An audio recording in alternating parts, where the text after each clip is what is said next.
Now that your event is finally over, there is still a few wrap-up activities left on your to-do list. This includes continuing to engage with your stakeholders, gathering feedback, following up with sponsors, and holding a comprehensive event debrief. Working through these small details now can better set up your club for future plans. So much of what Sertoma clubs do rests upon strong relationships. Building and maintaining goodwill is incredibly important, and employing two little words, thank you, can go a long way in fostering these ongoing partnerships. Why do we say thank you? We express our gratitude to demonstrate our appreciation for those who help make our work successful. Without their volunteerism, financial support, and attendance, our events simply would not be possible. People want to know that they are appreciated. Who do we thank? The truth is, your club should thank everyone involved in an event. That includes your planning team, event volunteers, attendees, sponsors, vendors, club leadership, speakers, and more. There is a good chance you will want their support again in the future, so make sure that they know that you value their role in your event. When do we thank them? Thanking your event stakeholders should happen pretty quickly after the conclusion of the event. Broader recognition of your club's appreciation should happen within 24 to 48 hours of the event, with more personalized things occurring within a week or so. How do we say thank you? There are many different ways you can thank those associated with your event. Thanking attendees can take place on a general social media post. Club leadership can be thanked in person at future meetings. Volunteers should receive a handwritten thank you note if possible. And when thanking sponsors, you may consider sending a special note with any post-event reports. It's also a good idea to thank them via social media, making sure to tag their page for additional recognition. We know that gathering constructive criticism from stakeholders is important because it helps us understand what's gone right, what's gone wrong, and what we can improve. Many planners will wait until an event is over to conduct a survey, but experience management company Qualtrics says that there are actually 3 key stages to gathering feedback. The first phase of getting feedback occurs before the event. Work during this stage is typically focused solely on improving the attendee experience and helping planners make critical choices regarding the event. More specifically, Qualtrics says that pre-event feedback works best when used to boost excitement about the event, engage possible attendees, pinpoint areas of great interest, and close the informational loop. The next stage actually occurs during the event.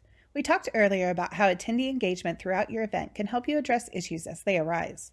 This continues to be true, and doing so helps you instantly improve the experience for attendees, sponsors, and other stakeholders. Here are a few ways to collect feedback during the event. A text or email helpline where attendees can give feedback or ask questions. On-site feedback stations where registrants can speak to someone and/or drop a comment card off.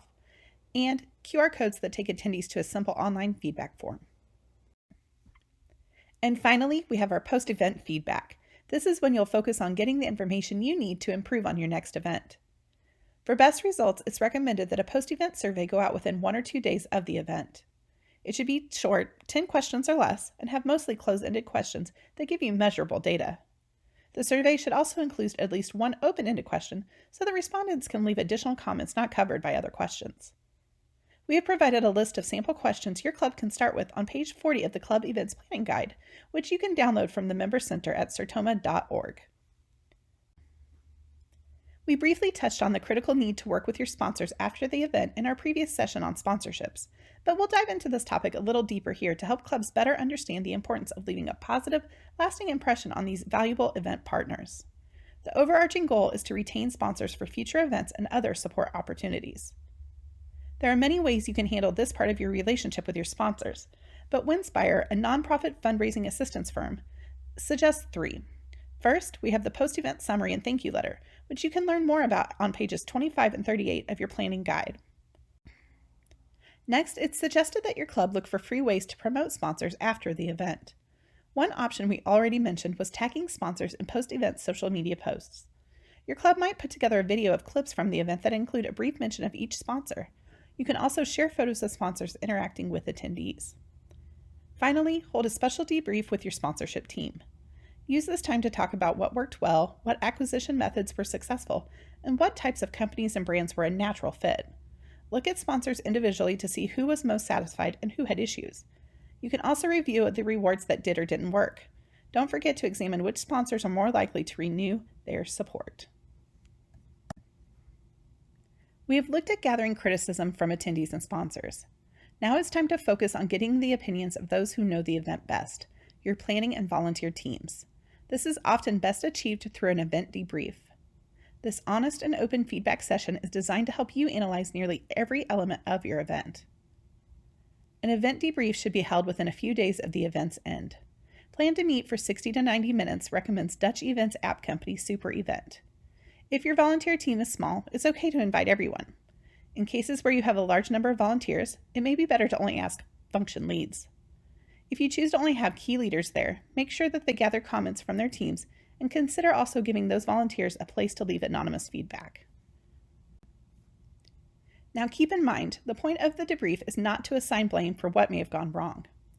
Instead, it's an open forum to constructively share what the group can improve upon for next time. Super Events suggests using a pre-established agenda to help guide the conversation and keep everyone on point. A well-organized agenda most likely will start with reviewing the event as a whole and looking at key event goals. This can be a great time to examine event data such as attendance numbers, funds generated, sponsorship scoring, and more. The agenda also helps ensure that you give time to focus on all key areas, from registration and guest relations to marketing and speakers. During this time, the group should discuss if the function met its goals, what went well, and what needs to be improved upon for next time. You'll find that many planning action items arise from these critical conversations. It's important to document these notes in an accessible place for next year's planning team. And that's it. After months of planning, you finally reached the end of the event planning process. From the earliest days of setting your goals to wrapping up your team debrief, your club has hopefully navigated the many steps necessary to hold a successful event. You can watch the complete events planning training series in our Member Center at members.sertoma.org. We also invite you to join us in our members-only group on Facebook at the link on your screen.